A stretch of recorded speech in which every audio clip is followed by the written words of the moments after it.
नमस्कार, स्वागत है आपका बिहार समाचार में। तो आज बिहार में कुछ ऐसा हुआ जो पहले कभी नहीं हुआ था। आसान शब्दों में टूट गए सभी रिकॉर्ड। पिछले 24 घंटे में 1 लाख से भी ज्यादा सैंपल की जांच। तो चाहे कोरोना अपडेट हो, सुशांत सिंह मामला, सियासी की खबरें, चुनाव, कुल मिलाकर कहिए ना कि बिहार की अब तक की सभी बड़ी और काम की खबरें आपको इस वीडियो में देखने को मिलेगी।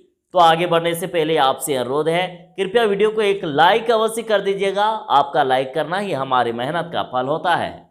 तो सबसे पहले सुर्खियों की बात कर लेते हैं। तो जैसे कि बिहार सरकार ने ऐलान किया था कि एक दिन में 1 लाख जांच का लक्ष्य रखा गया है, तो चलिए इससे भी ज्यादा एक दिन में जांच हो गया, 1 लाख से भी ज्यादा। तो तेजस्वी का आरोप कि स्वास्थ्य मंत्री ने सदन में झूठ बोला, 10% से भी कम हो रही है आरटीपीसीआर जांच, और उन्होंने कहा कि 50,000 आरटीपीसीआर से एक दिन में जांच होना चाहिए। तो तेजस्वी ने किया ऐलान कि सरकार बताए कि कोरोना नियंत्रण की तैयारियों के लिए बने पैकेज की दूसरी किस्त बिहार को क्यों नहीं मिली। तो बिहार में मानसून में फिर आई तेजी और प्रदेश के कई हिस्सों में शुक्रवार को भी भारी बारिश। तो मुख्यमंत्री नीतीश कुमार जी ने कहा कि कोरोना वैश्विक संकट पर मामले को जिस तरह से पेश किया जा रहा है, लगता है कि इसे हमने उत्पन्न किया। तो सुशील मोदी जी का ऐलान कि प्लाज्मा दान करने वालों को दधीची देहदान समिति देगी 1,000 रुपए। तो बिहार में कोरोना महामारी के बीच विधानसभा चुनाव की तैयारी और मास्क पहन वोट डालेंगे वोटर, वोटों पर सैनिटाइजर अनिवार्य। तो डीएमसीएच अधीक्षक समेत 6 स्टाफ मिले कोरोना पॉजिटिव, आईसीयू बंद कराकर मरीजों को किया शिफ्ट। तो चंपारण और मिथिलांचल की नदियों में फिर बढ़ रहा है पानी, चिंता में डूबे बाढ़ पीड़ित। तो पुल बनने से पहले ही धंस गया डायवर्जन और 2 भागों में बटा बिहार शरीफ। तो सीएम नीतीश का ऐलान कि राजगीर के दोनों रोपवे के पास बनेगा इंटीग्रेटेड भवन। तो सुशांत का केस और रिया का केस, शॉपिंग से लेकर टिकट तक के पैसे सुशांत के अकाउंट से। तो सुशांत केस में डीजीपी का बयान कि मुंबई पुलिस की इमेज विलेन की तरह बन गई, हम इतने गिरे नहीं हैं कि उन पर मुकदमा करें। तो चलिए बात करते हैं खबरों को विस्तार से। तो जैसे कि बिहार सरकार ने ऐलान किया था कि बिहार में 1 लाख प्रतिदिन जांच होगी, तो चलिए ये हो भी गया। पिछले 24 घंटे में रिकॉर्ड 1 लाख से अधिक कोरोना सैंपल की हुई जांच। तो वहीं 3,906 मरीज भी मिले। तो बिहार में प्रतिदिन होने वाली कोरोना सैंपल जांच की संख्या अब 1 लाख के पार चला गया है। पिछले सारे रिकॉर्ड टूट गए और पिछले 24 घंटे में 1,04,452 सैंपल की जांच हुई है और जिनमें से 3,906 संक्रमित मरीज मिले और इस तरह से कुल संक्रमितों का आंकड़ा बढ़कर 94,459 हो गई। तो जहां 3,906 नए मरीज मिले, तो वहीं पर 2,439 मरीज स्वस्थ भी हो गए और कुल ठीक होने वाली संख्या बढ़कर 62,507 हो गई है और रिकवरी रेट भी बढ़ा है, 66.17 रिकवरी रेट हो गया और अभी एक्टिव मरीज 31,467 है बिहार में। और उसके साथ ही पटना समेत 15 जिलों में 100 से ज्यादा नए संक्रमित मरीज मिले। तो देखिए पटना में पहले की तरह सबसे ज्यादा 402 और जबकि अररिया में 163, बेगूसराय में 197, बक्सर में 118, दरभंगा में 108, पूर्वी चंपारण में 220, गया में 179, जहानाबाद में 127, कैमूर में 103, कटिहार में 200, मधुबनी में 159, नालंदा में 110, पूर्णिया में 131, सहरसा में 175, सीतामढ़ी में 133 और वहीं पर अरवल में 64, औरंगाबाद में 67, बांका में 23, भागलपुर में 66, भोजपुर में 72, गोपालगंज में 54, जमुई में 18, खगड़िया में 86, किशनगंज में 51, लखीसराय में 49, मधेपुरा में 62, मुंगेर में 55, मुजफ्फरपुर में 88, नवादा में 37, रोहतास में 94, समस्तीपुर में 64, सारण में 98, शेखपुरा में 62, शिवहर में 24, सिवान में 54, सुपौल में 64 और वैशाली में 50, पश्चिमी चंपारण में 79 नए संक्रमित मरीज मिले। तो माननीय तेजस्वी यादव का ऐलान कि सरकार बताए कि कोरोना नियंत्रण की तैयारियों के लिए बने पैकेज की दूसरी किस्त बिहार को क्यों नहीं मिली। तो नेता प्रतिपक्ष तेजस्वी यादव ने राज्य सरकार से पूछा है कि केंद्र की emergency response and health system preparedness package की दूसरी किस्त बिहार को क्यों नहीं मिली। पहली किस्त कितनी मिली थी, इसका पैसा कहां कहां खर्च हुआ, डबल इंजन सरकार आखिर केंद्र से दूसरी किस्त लाने में क्यों नाकाम रही। यह पैकेज कोरोना नियंत्रण की तैयारियों के लिए वित्तीय मदद के रूप में मिलता है।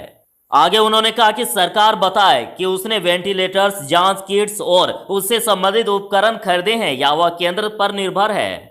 और नेता प्रतिपक्ष ने सरकार से आग्रह किया है कि वह प्रतिदिन RT-PCR टेस्ट कम से कम 50,000 कराए और इसके अलावा कोविड केयर के लिए 1 लाख बेड्स का प्रबंध करे। तो कोरोना पर राजनीति, तेजस्वी का आरोप कि स्वास्थ्य मंत्री ने सदन में झूठ बोला और 10% से भी कम हो रही है RT-PCR जांच। तो राजद नेता तेजस्वी यादव ने गुरुवार को बिहार के स्वास्थ्य मंत्री मंगल पांडे पर निशाना साधा। तेजस्वी ने स्वास्थ्य मंत्री पर झूठ बोलने का आरोप लगाया। उन्होंने मानसून सत्र का वीडियो भी ट्विटर पर पोस्ट किया। तेजस्वी ने कहा है कि मंगल पांडे ने सदन में झूठ बोला था। उन्होंने मेरे सवाल पर कहा था कि कोरोना के कुल 6,12,000 जांच में से 3,24,000 लगभग 52.9% जांच RT-PCR से हुए हैं। जबकि मुख्यमंत्री नीतीश कुमार ने 11 अगस्त को प्रधानमंत्री के साथ समीक्षा बैठक में बताया कि बिहार में प्रतिदिन 10% से भी कम जांच RT-PCR से हो रही है। अब मंगल पांडे बताया कि वे झूठ बोल रहे थे या फिर मुख्यमंत्री ने प्रधानमंत्री से झूठ कहा। तेजस्वी ने कहा कि हम जान रहे थे कि वह झूठ बोल रहे हैं, इसलिए सदन में 2 बार पूछा। राज्य सरकार आंकड़ा छिपा रही है और इनके पाखंड को हम जान रहे थे। तो पुल बनने से पहले ही धंस गया डायवर्जन और 2 भागों में बटा बिहार शरीफ।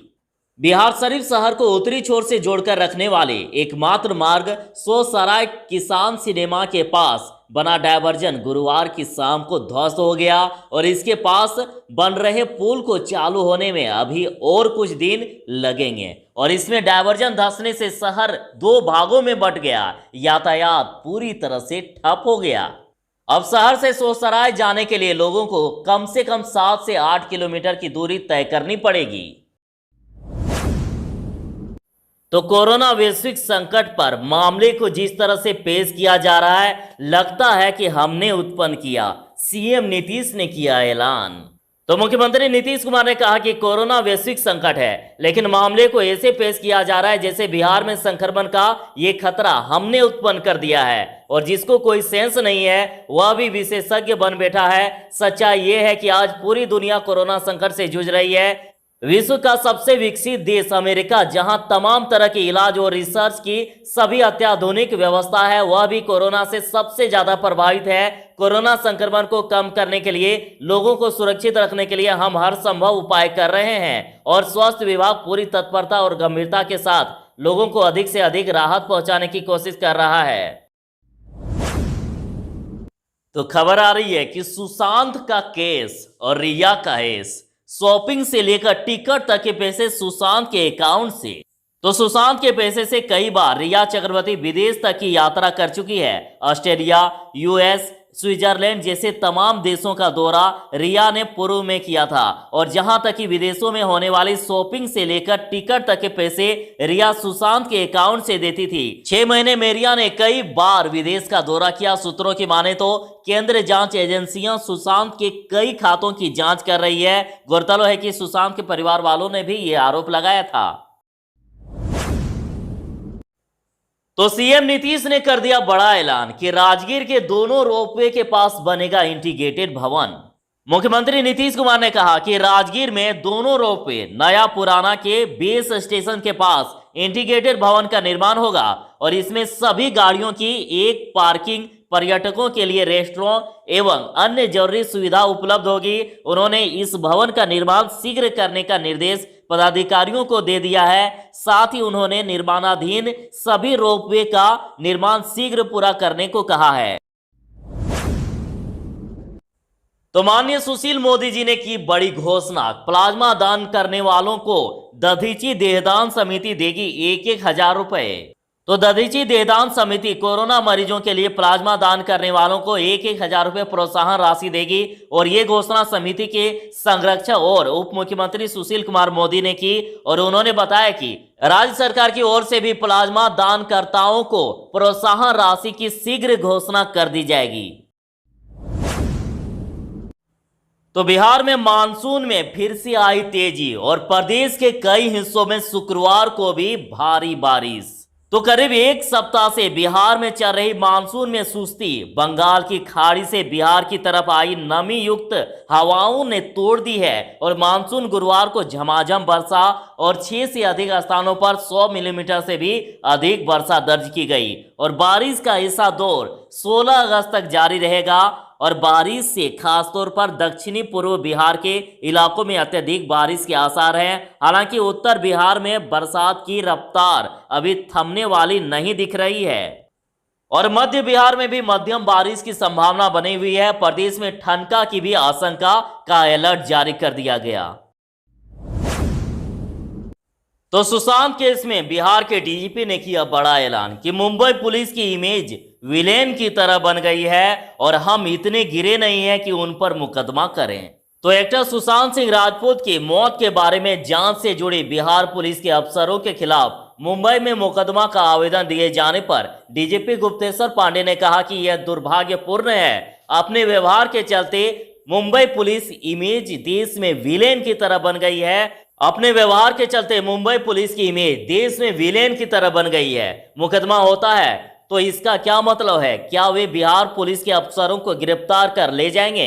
मीडिया से बात करते हुए डीजीपी ने कहा कि हम इतने नीचे नहीं गिरे कि उन पर मुकदमा करें। यह हास्यास्पद और अफसोसजनक होगा कि हम उन पर और वे हम पर मुकदमा करने लगे। ऐसा करने से समस्या का समाधान नहीं होगा। तो डीएमसीएच अधीक्षक समेत 6 स्टाफ मिले कोरोना पॉजिटिव और आईसीयू बंद कराकर मरीजों को किया शिफ्ट। तो बिहार के दरभंगा स्थित दरभंगा मेडिकल कॉलेज अस्पताल यानी डीएमसीएच के अधीक्षक doctor Manibhushan Sharma corona positive पाए गए और वहीं गायनी विभाग की सहायिका प्रधानाध्यापक डॉक्टर सरोज वर्मा भी कोरोना पॉजिटिव मिली और वहीं 3 नर्स और 1 सफाई कर्मी के कोरोना पॉजिटिव पाए जाने के बाद आनन फानन में मेडिसिन विभाग के आईसीयू को बंद करा दिया गया और आईसीयू से इलाजरत मरीजों को दूसरी जगह शिफ्ट कराया गया।